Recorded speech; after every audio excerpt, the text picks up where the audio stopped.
So I have the pleasure of going last.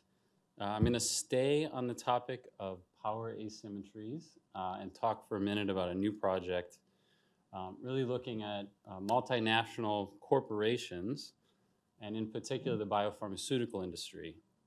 So I'm Peter Rockers. I'm an associate professor at the School of Public Health in the Department of Global Health.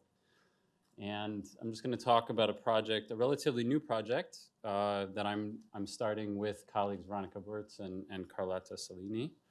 And this is with funding from the Bill and Melinda Gates Foundation. It builds on work that we've been doing for almost 10 years now. That's really focused on the question of the role of the biopharmaceutical industry in issues of access to medicines, and related health technologies. The key SDG here is 3.8, and Lawrence mentioned this concept of universal health coverage. A key aspect of universal health coverage is access to medicines and associated related technologies. A recent statement by Tedros, the Director General of the WHO, is basically recognizing that we've made very little progress in achieving UHC. We're way off track. And when you think about what that means, what are we talking about? This is from this past year. This is, don't worry too much about sort of the indicator itself, but this is a basic index of service coverage. This is the key measure around how we think about universal health coverage and access to medicines and health services. And you can see most of where the gap is in sub-Saharan Africa, right? The orange and the different shades of orange up there. Sub-Saharan Africa and Southeast Asia. So when we think about universal health coverage and the work we still have to do to achieve it, a lot of what we're talking about is the gap we're currently experiencing in sub-Saharan Africa.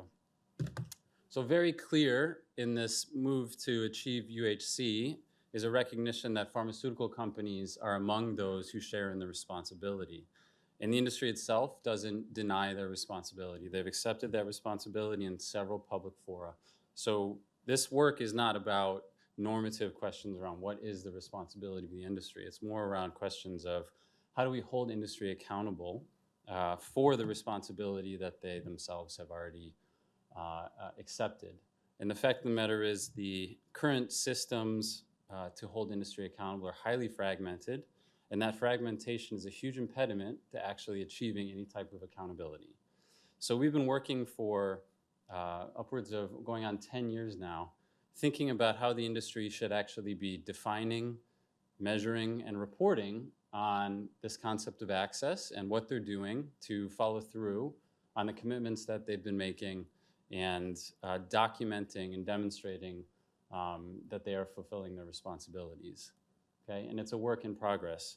Recently, a bit of I would say a pretty big movement. The sustainability movement, I should say that capital markets have always been kind of one player in the accountability system, right? You have activist investors, you have increasingly impact investors that are actually trying to use capital markets to influence private industries towards achieving social goals. Last year, the European Union was one of the first major jurisdictions to pass an actual regulatory framework around how private industry reports on what they call sustainability matters. You know, a lot of this right now is focused on climate change, energy transition, which a lot of the speakers here have talked about.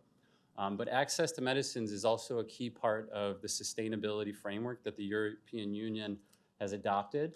And they've passed something called the Sustainability Reporting Standards. And almost all biopharmaceutical companies in the next 5 years will have to start adopting these standards, complying with uniform standards around how they define, measure, and report on access issues around the globe. There's an opportunity right now to influence how these standards are applied to the biopharma industry and strengthen accountability. And the new grant we have from the Gates Foundation is we're going to be convening a set of stakeholders, including WHO, governments in Africa and elsewhere, patient organizations, and then industry and investors, bringing them together. The first workshop we're going to hold is June 14th here in Boston.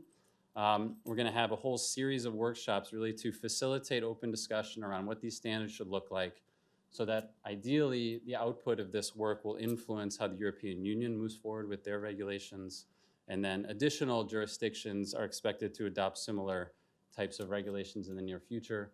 the SEC is unlikely to be a leader in this area, but the Europeans are. Thank you.